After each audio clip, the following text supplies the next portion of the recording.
it's amazing. He wrote that when he was like 16, 17. And that was around 1776. It's interesting to think of Robert Burns writing that at the same time Thomas Jefferson was writing the Declaration of Independence.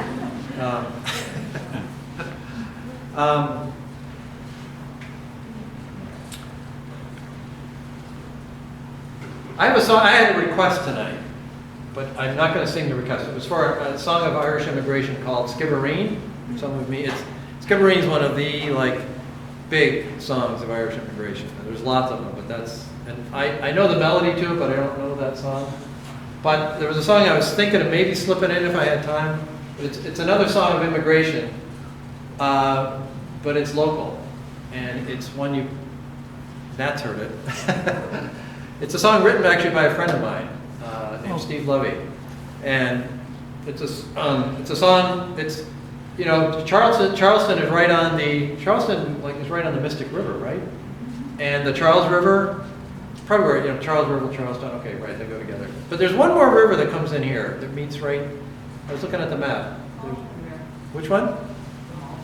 It could. Yeah, I think that's it. There's 3 rivers converge here, and then you're into Boston Harbor. And this song relates to Deer Island in Boston Harbor. And you may or may not know that Deer Island has had a long history. In the 1600s, during King Philip's War, that's where the peaceful praying Indians, I think they were Nipmucks, they had settled out near Natick. But when King Philip's War started, this is so reminiscent of the Japanese internment in World War II. But it was feared, even though they'd become peaceful, they'd become church-going, these Native Americans were rounded up and put in internment on Deer Island in one of the winters. 1600s, a winter on Deer Island.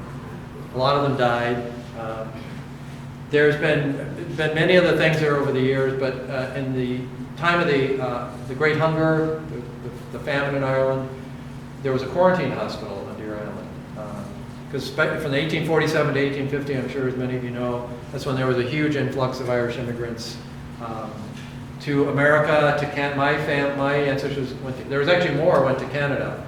And all along the way, I've been doing some research on this. Steve writing the song inspired me to do this because I didn't know this. He didn't know this about Deer Island.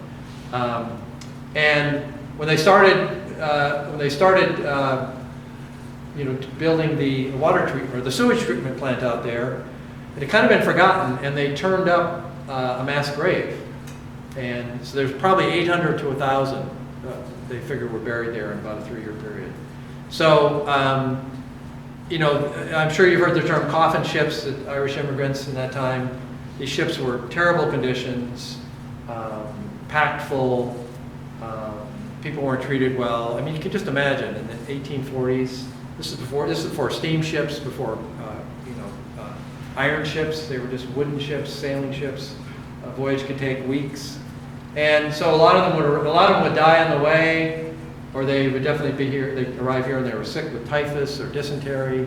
So to deal with this, to read about the history of this is fascinating. They quickly constructed a quarantine hospital on the island. There was actually an Irish doctor from Kerry, Dr. Moriarty, who he was the head physician there. And there was this huge influx and just kind of overwhelmed. But a lot of them, they were quarantined there. When they arrived on the ships, they had to be, I'm sure it was a very cursory physical, but before they could go on to Boston, they had, many were quarantined there, and a number of them died there. And my friend Steve Levy, who's a musician I sometimes perform with, he grew up in Winthrop. He grew up in Revere and spent time in Winthrop, and he just had this notion a few years ago of just doing something with this, and he actually went to ship's manifests from the time, which is the log of passengers, and he was kind of looking for, he didn't know what he was looking for, but he wanted to write a song from a woman's point of view, and he found what appeared to be a young woman from County Wexford, I think Wexford, traveling alone, by the name of Mary Wall. She was 22 years old, and he imagined her coming to Boston to work, as it says in the song, to work in the houses so grand, because a lot of a lot of single Irish women came here to work in the fine houses as maids and servants, and then sent money back home to help the family. And he didn't know what happened to her, but he just imagined that she went through this experience. So this song's for you. And I sang this once at a concert with Steve backing me, and I mentioned that Steve wrote it. And a woman in the front row later, you could tell she was probably in her 80s, and she said that her grandmother had come through Deer Island.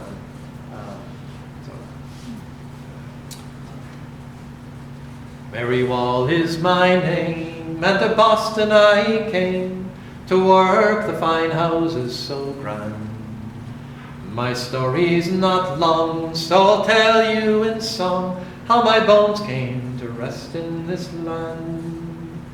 From Waterford Quay I put out to sea on the Flora one day in July. Our crop it was lost, and we reckoned the cost of our back rent impossibly high. So it fell to my lot to take all that we'd got, to find work and send money back home. So I said my goodbyes, and with tears in my eyes, I was bound far away o'er the foam. In the 8 weeks or more, till we finally made shore, our ship seemed at war with the sea. Our provisions ran low as we stifled below all our hopes on the land of the free. I felt dizzy and weak, couldn't walk, couldn't speak. There were moments I wished I would die. Then the crew sighted land, and they helped me to stand, and we let out a loud, joyful cry. But when our ship reached the dock, I was dealt with a shock as I took my first breath of clean air. Ship's fever, said they, and they took me away to Deer Island for quarantine there. Near Deer Island shows there lie 800 souls who died within sight of their dreams.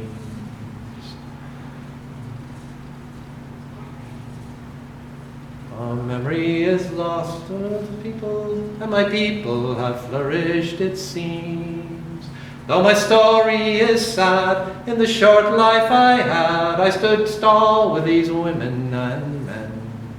So don't cry for me, for my spirit will be in the green groves of Erin again. No, don't cry for me, for my spirit runs free in the green groves of Erin again.